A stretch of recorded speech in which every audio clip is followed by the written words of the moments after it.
Hi everyone, Sharon here.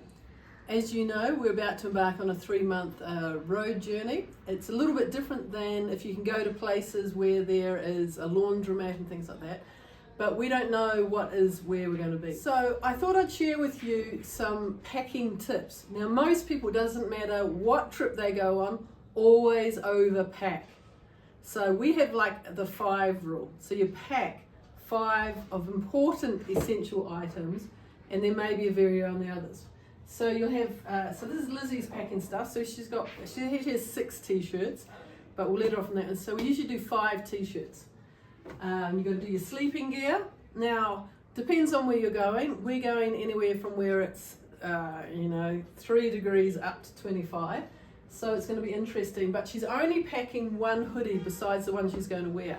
So this is a thick one because you can always layer up when you're in the cold. Of course you need enough underwear to keep you going, and never go without your swimmers, your swimming costume, your togs, whatever you like to call it, because you never know when you're going to hit that. We're going to some hot springs, so that'll be really awesome. We'll go to this side here, and you'll see that you don't want to pack 5 pairs of pants because you should be able to wear them often. So Liz has her jeans for church. We're going to church maybe 3 times in 3 months. And she's got her travel pants that she'll be wearing. Invest in travel pants, they last for years, that's for sure. I should know, I've had some stuff for 12 years. And shorts, so Lizzie's waiting for some shorts to get dry.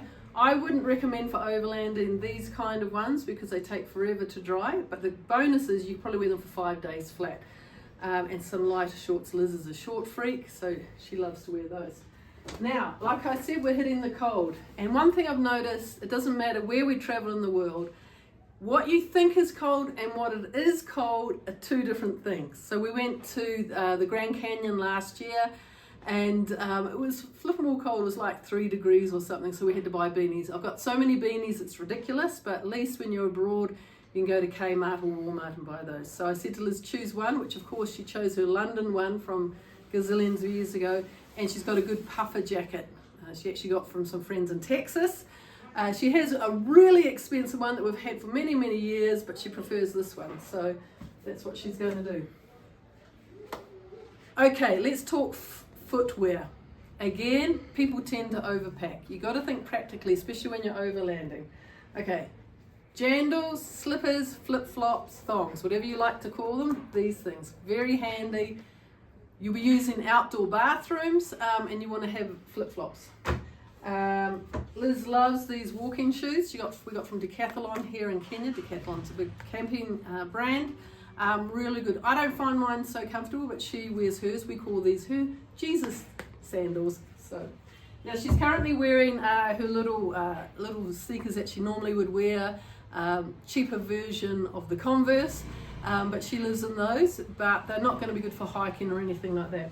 So we invested in some, what are these, Quechua hiking shoes, which as you can see need a jolly good wash, which Pete promised us a long time ago. So we'll wash those up before we go. So they're your everyday kind of wear things there. And it's very important that you make sure you change your socks, otherwise you end up with foot fungus and all sorts of things there. So Liz has a variety of socks there. She's got her long socks, her ankle socks. She loves ankle socks. But take a variety of them because, and also some of her shorts will be her gym gear. We're going to do an outdoor gym thing because we're driving so long. So there you go. Think of the 5 rule. Little exceptions, you might want an extra pair of undies or an extra t-shirt. You don't know how long stuff is going to take to dry unless it's in the really hot season. And if it's the really hot season, you might likely to have rain as well. So there's Shazzy's packing tips, and another thing right there is using packing cells. And there's a really good tip, packing cells are great, you can get them everywhere now, never used to, is you can fit more, because when you're overlanding, it's not like you're flying in a plane, but still the same principle, but when you're overlanding you can afford a little bit more, is you roll your clothes, except your undies of course, but even that you can do. Wrong because you can fit a lot more in the packing cells. So there you go, really important tip.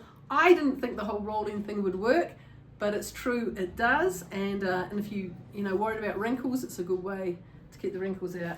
And then you can pack much more into your packing cells. Stuff you don't wear often, so obviously we're not going to church much, so we're going to put all our church stuff together.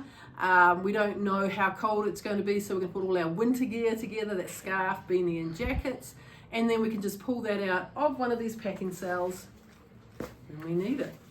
Okay, have a good one.